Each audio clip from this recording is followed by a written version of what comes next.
Hello, and welcome to episode 17 of Scholarly Snippets. I'm your host, Stephen Sorensen. This is my podcast where I interview people who have gotten degrees in history, or they've gotten degrees kind of related to history, or even if they've just gotten general degrees and they have a passion for history. So today, my guest has a bachelor's in medieval British literature and another bachelor's in classical Japanese. Her thesis was on the translation of the Latin Vulgate into the English vernacular. Valerie, how are you doing today? Great. How are you? I'm doing well. So, thanks for joining me today. I'm excited to have this conversation. But what originally first got you interested in history? Actually, I think when I was really small, I just was a voracious reader. I read everything and I ran out of things to read. I would go to the library and probably read maybe, I think at one point I was going through about 15 chapter books a week. And so I ran out of things to read, and my mom started pushing me to read history. And so it just became a thing that I started reading fictional history for a long time. And then when I got into high school, I read the Canterbury Tales, kind of something you have to read for AP English class.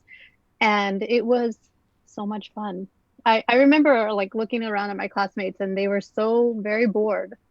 But I thought it was just the most interesting thing in the whole world to read. Yeah, so it sounds like you were a really avid reader, and then you got kind of influenced into looking into history because your mom is like, look, you're reading so much, just start reading some history. You get into historical fiction, high school rolls around, you got to read the Canterbury Tales, and everybody is pulling their hair out, dreading it, but you're like, what is going on? This is awesome. This is a cool It's piece of fantastic. literature. So, which degree did you get first? Well, actually, I did them concurrently. Oh, So it's really funny. When I got to Berkeley, my counselor said, well, everybody double majors here. So why don't you just sign up for a double major? Which I thought would be kind of insane. Sorry. But I went ahead and I did it, and it was really a lot of fun. cool. So you double majored at Berkeley then, and you told me that your thesis was on the Latin Vulgate into the English vernacular. So it sounds like you kind of focused a bit more on the medieval British literature, at least for your thesis. Is that about right? Yeah, that's correct. I mean, there are different areas that you can kind of focus on, but I really enjoyed medieval British literature specifically. So when it came time to choose my senior thesis and the class that I was going to write from where I was going to start writing my thesis, and I don't know, something about translation and the Bible and the way scribal culture existed back in the Middle Ages just all came together in the perfect class for the Bible. So before you ever even went to college for any of this, what were some things that influenced your choice of college? Some factors that influenced where you ended up at? Sure. So I think really I didn't care about the college. Sorry, one second. When I was, I went to a few different community colleges, and I wasn't sure exactly where I was going to go. And all I really looked at was uh, statistics.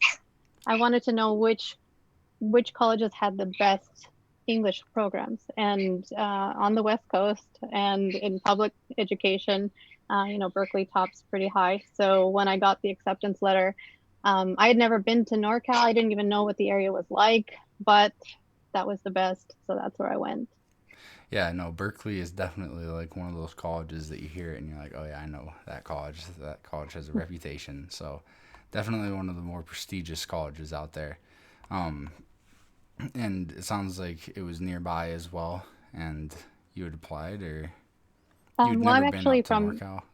Right. Well, I'm from Los Angeles, and so it's close. I mean, it's the same state, but Mm. it's a very different culture. Really, really different. It took me a good year to acclimate to being in NorCal. But it was really, really wonderful once I did get used to the culture and kind of the expectations of being in Northern California because they are really different from Southern California. And then the school was definitely a great choice, really pushed me out of my comfort zone. Cool. So, what were some of the things that you enjoyed the most about your experience in college? Well, I can say that I went to 5 community colleges before actually going to Berkeley. I was, or I am, kind of a quirky person, so I took a lot of classes. I took every photography, every history, every English class, and I also worked 2 jobs during the entire process. So by the time I got to Berkeley, I was already 27. And so I was almost 10 years older than most of the freshmen, right? And being there, I think, and after working so hard for it, I think I was really able to appreciate being in class. I wasn't procrastinating. I was really engaged. I enjoyed doing the homework. A lot of the things I don't think I would have appreciated when I was 17. Well, it sounds like most of your life you've had incredible discipline, reading as much as you did, and then I can't even imagine working 2 jobs as well as going to school. Did you originally go into school for history? You said you went to 5 different community colleges. Did you have the same major at each of them, or? I think maybe from the time I was about 5, I knew I wanted to study English. I loved everything about it. I love spelling, I love grammar, I love reading. So everything was about English for me. And then I think, as I got older, I knew that I was going to get there, but I didn't know when, and I didn't know where, and I didn't know what I was going to do with it. And then when I was about 13, I learned that you could teach English abroad. And then I went, that's what I want to do. My language is actually useful for something. I'm going to do that. And my mom said, no, that's ridiculous. You're not going anywhere. Stay here. Let's focus on here first. But as I got older and I started to make more international friends and I started to learn different things about different cultures, I knew that that's what I wanted to do. So I didn't know how to make it tie in at first. But when I got to college and I did decide that I was going to go ahead and take on that double major, I wasn't sure that I could make the medieval fit, but actually, medieval English is really, really useful if you're teaching abroad and if you're teaching English. Knowing some of the histories and knowing some of the origins of some of our words and the reasons why our language is so particular and so peculiar, it's actually really useful. It makes teaching a lot easier. So you're able to kind of tell people even where these words that you're teaching them come from, a bit on the etymology of them. So that's cool. What are some of the challenges that you faced going through college? Well, I worked 2 jobs and I had 2 majors, so that was exhausting. I was in a really bad car accident. I flipped my car 3 times, which was pretty bad. I also, it just there's lots of like life things that happen while you're in. So you have to constantly refocus and reevaluate and kind of recalibrate so that you can continue on the correct path. I do apologize for my dog. We're getting a delivery. That's okay. What type of dog do you have? I want to put a dog to the bark. You know what? I have a Yorkie, and if you give me just 1 second, I will bring him for you. Let's see him.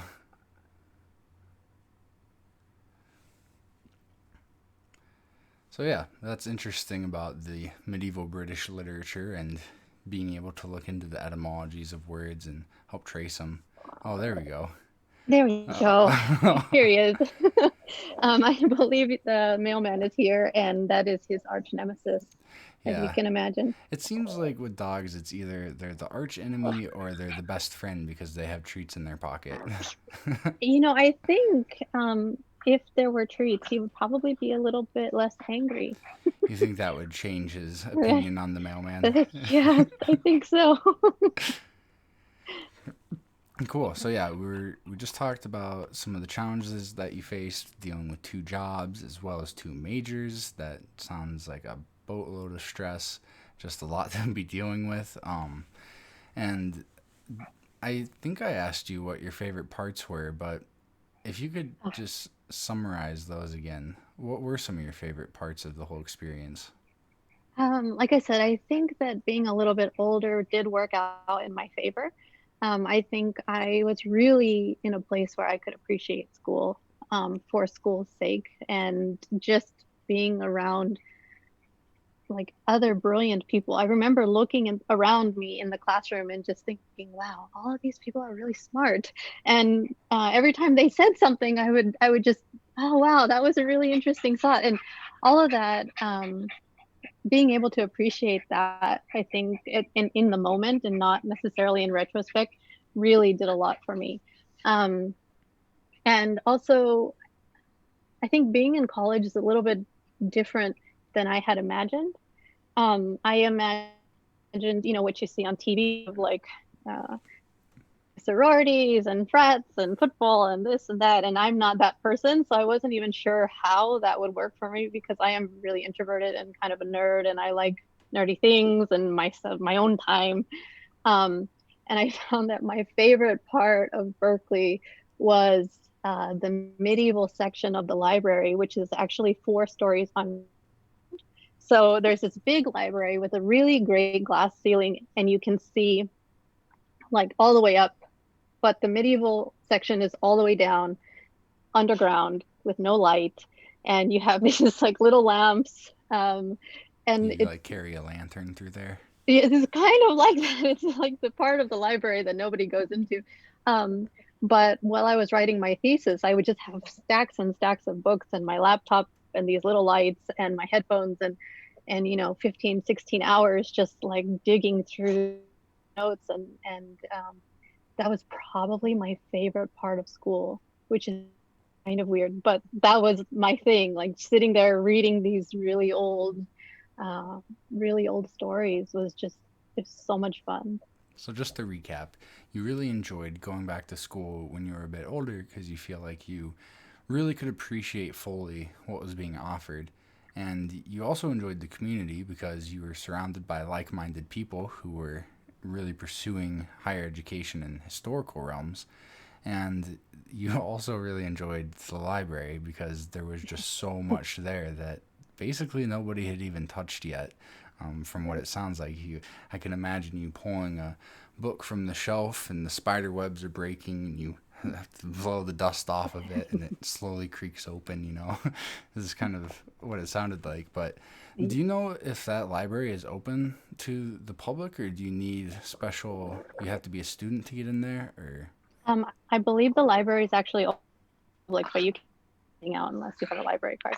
It's called Doe, DOE, Doe Library. Cool, yeah. It sounds interesting. I also enjoy medieval stuff. It's cool that a lot of these museums and libraries have been digitizing their works and putting them on the internet so that people can access them at their own leisure and from millions of miles away. So that's also kind of cool. What are some of the key things that you learn when you're pursuing a bachelor's in medieval British literature? What are some of the core takeaways from that course? I think some of the things that I appreciated learning,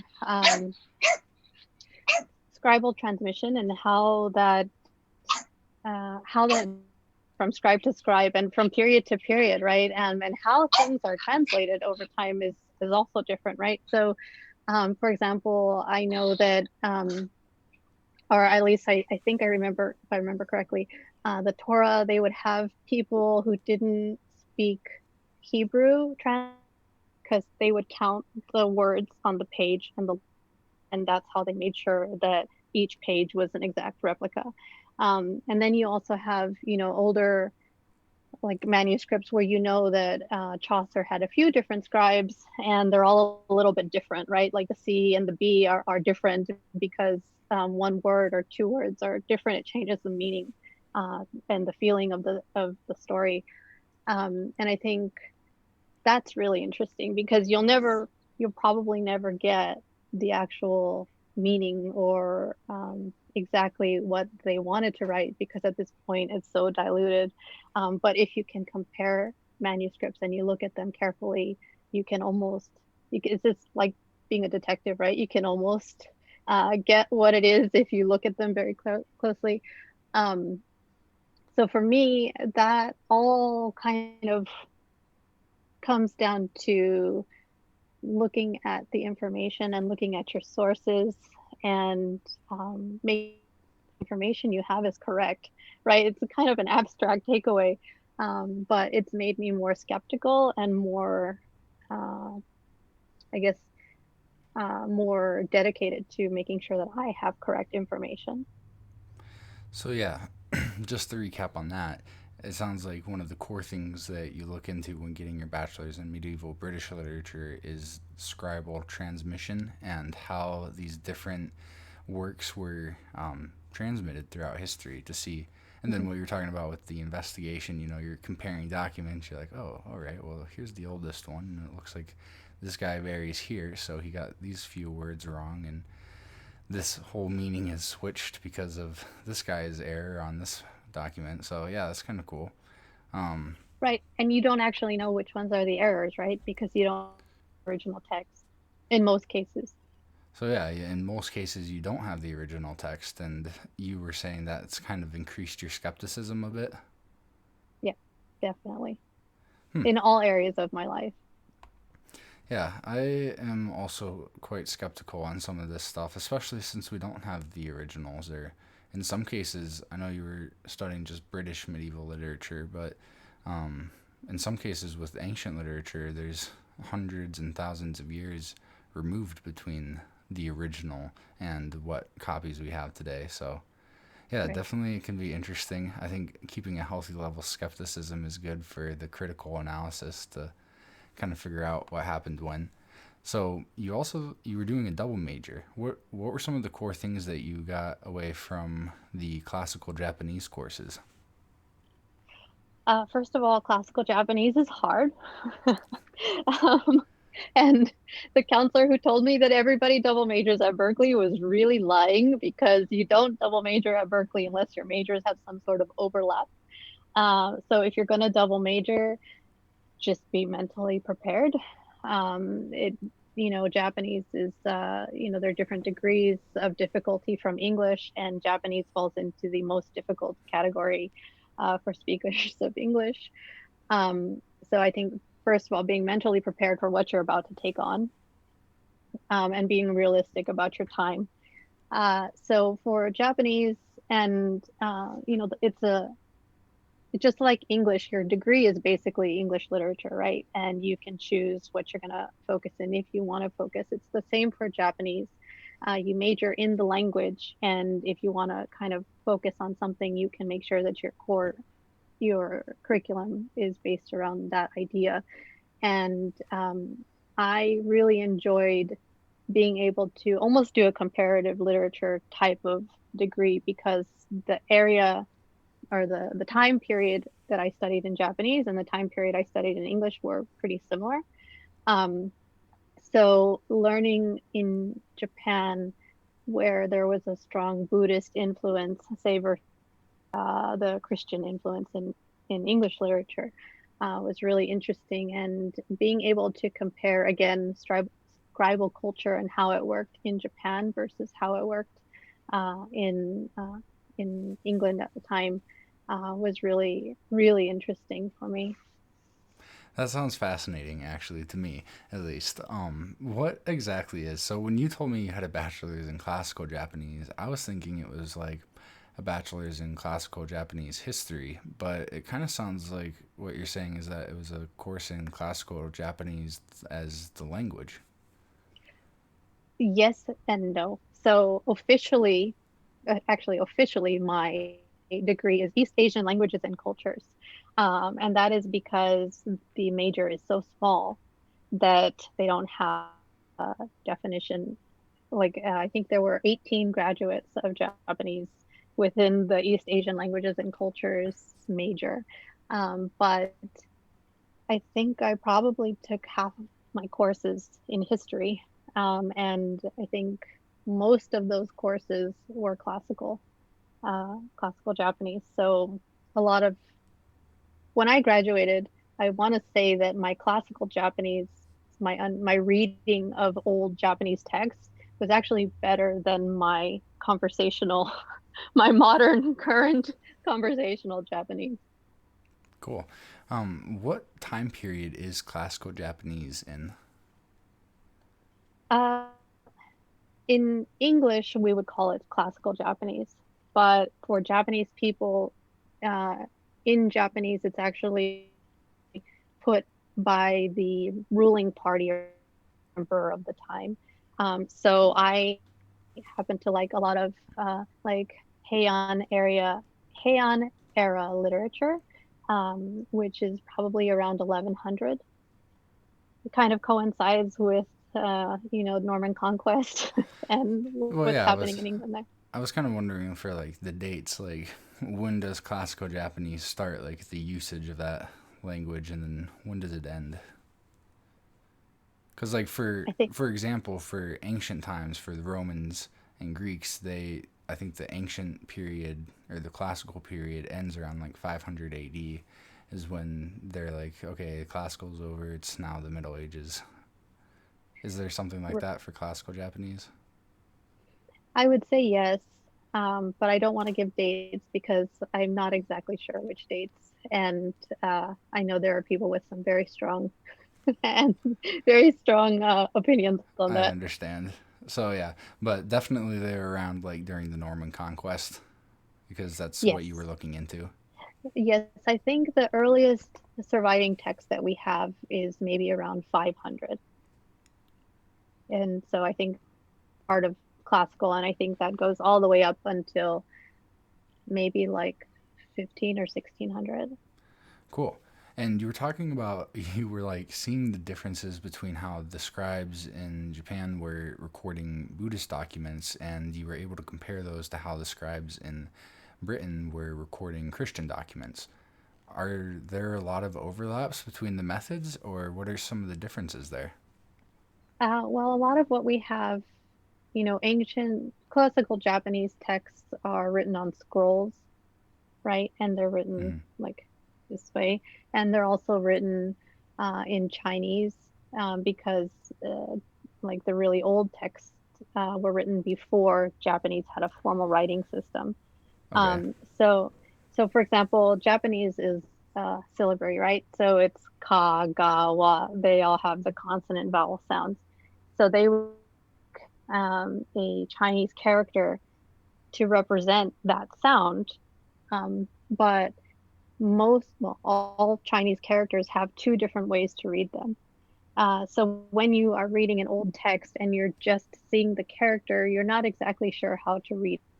You have to really, you get the feeling of the text before you get necessarily how to read it, if that makes sense.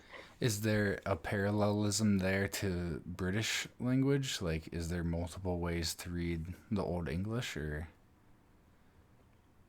Well, if you look at the usage of some old words, the only word that comes to mind is like travail, like to work, but to travel. And so sometimes you'll see those in texts, and depending on how you read them, right, they can have very different meanings So it for sounds like what it, not as commonly, as in the classical Japanese. Japanese definitely has a lot more of it, just in the way that texts were written back then. And Japanese really love word. The Japanese love wordplay. So that's just from the beginning of time. There's actually a frog poem that has 17,000 translations. Is that the Odo period, or I'm saying that wrong? Maybe I can't remember. I think I I know what think you're it's talking about. It's like a very famous frog. It's got a couple images of it. Um, it's a haiku, and it's like the frog jumps, splash, and that's really it, right? Because it's haiku, so it's really short. mhm. Um, and so the English translation is very straightforward, but people have been, kairu, the sound, the word for frog also means home. So you can just get so many different translations that you it's a little bit more different in English, right? In English, you would probably have a lot more during that time The period. Edo period, is that Edo, Edo Edo? period. Yeah, that's the frog I'm thinking of. One of my friends has the picture of that frog as their Discord image. So, um, yeah, you told me that your thesis was on the translation of the Latin Vulgate into the English vernacular. What Correct. are some things you can tell us about that?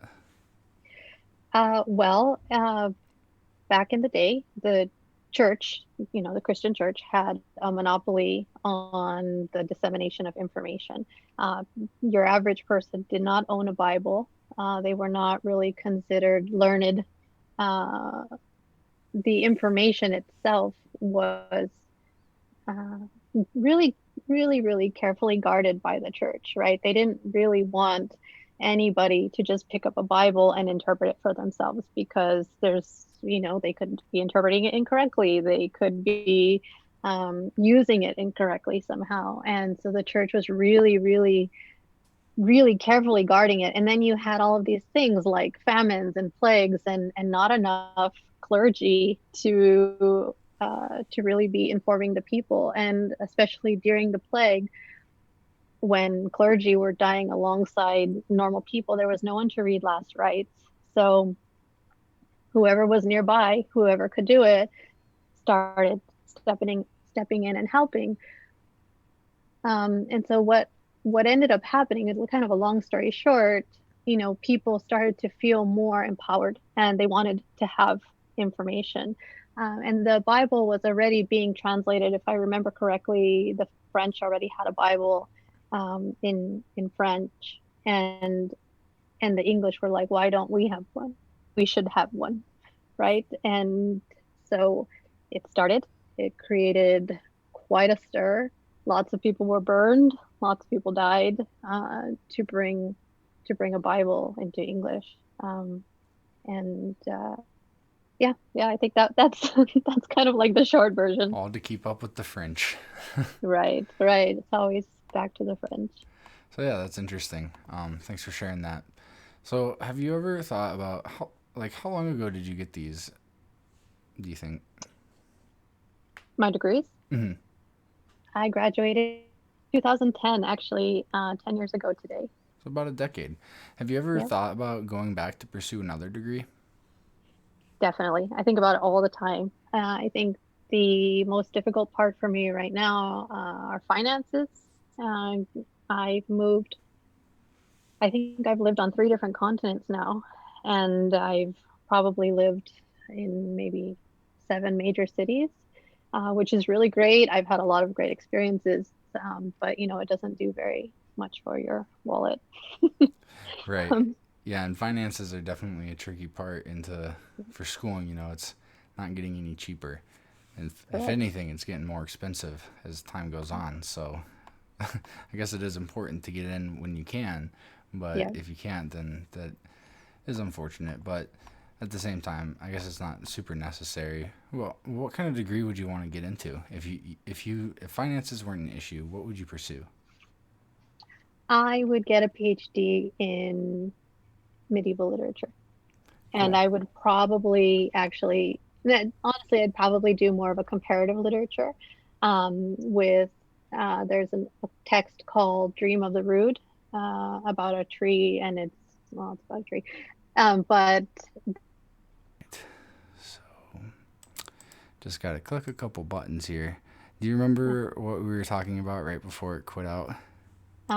yes, if I would go back into graduate school, what I would be studying. Right. And you said you would study medieval British literature? Yes. Cool. So yeah, the last one of the last questions I had is, do you have any plans or events upcoming for history related stuff? I don't have any formal plans or events, but I do have quite a few friends that are still very much interested in medieval literature. So we do get together occasionally just to talk about different manuscripts that we were reading in our free time. Nice. Are you reading Yeah. any manuscripts in particular?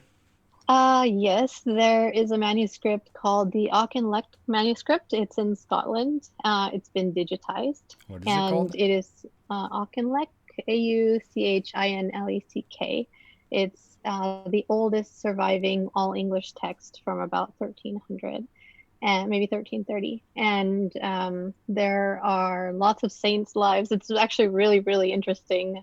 So my friends and I are kind of going through it slowly and just reading it together. How big of a manuscript is it?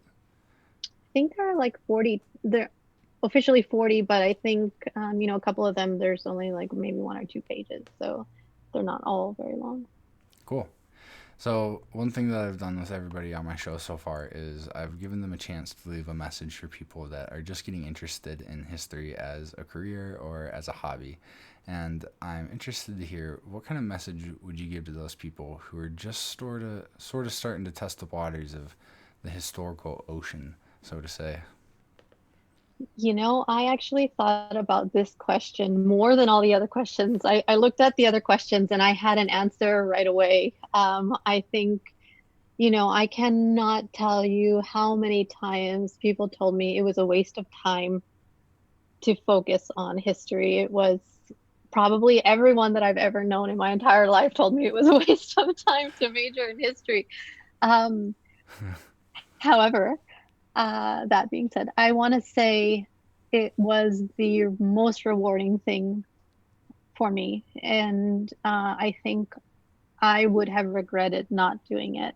And I don't think I would have enjoyed school as much as I did, or like I said, have the friends that I have now that will engage my reading of manuscripts for fun.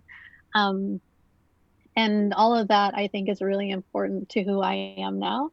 So if you can do it, and if you know that you're not going to regret it, like you might not make a lot of money, you might not have a career in history, but if it's something that you really enjoy, if it's a passion, if it's something that you're going to treasure, absolutely, absolutely, So go for it. basically, don't listen to the naysayers or the haters. Pursue your passions because it's going to pay off. You're going to find people, other like minded individuals. You're going to find stuff that you're really passionate about, things that you've never even heard about, and that you wouldn't hear about if you did listen to the naysayers. So, does that sound Definitely, about yeah, right? definitely. Cool. Yep. And you might not make a lot of money. Right. So I mean, I think that's yeah, basically a given for anybody getting into history is that chances are you're not going to make a lot of money, but you're going to have a lot of fun not making a lot of money. You're exactly. going to learn quite a bit and you can offer really interesting perspectives on things that basically nobody else has even really looked into. Like, I can't imagine there's too much literature that compares scribal transmission differences between the Japanese scholars and the British scholars in the Middle Ages. So, Right. Right. right. Definitely. So, yeah, you've definitely opened up a window there to offer more commentary on some of the comparisons. And really, even comparative literature is still quite a young subject because prior to globalization and being able to communicate with each other, it was really difficult to compare Right. information Yeah. like that. Like even in the early 1900s, I can't imagine it would have been too easy a task to compare the records of classical Japanese to the British ones. So I don't know, but I'm not really an expert in the subject. So, Valerie, thanks for joining me. I had a pleasure speaking with you today. Yeah. Thank you for having me. I actually had a really, really good time. I told everyone about it. So, yeah, like I said, there's history. People are interested in history. So I'm really excited. Thank you for having me. Yeah, there were a ton of people that responded to my post. I wasn't expecting so many. But for everybody watching, the rest of these episodes are on the Ctruth YouTube channel. There's a playlist specifically for scholarly snippets. You can find all the episodes there. If you want more Ctruth content, I've got a Patreon. You can sign up for as low as $1 a month and get access to my other podcast series, as well as you can influence some of the content that goes out onto the website. I have polls to vote on topics and other cool stuff like that. So check that out if you're interested. And other than that, this concludes episode 17. So thanks for watching. Take care. Thank you. Bye.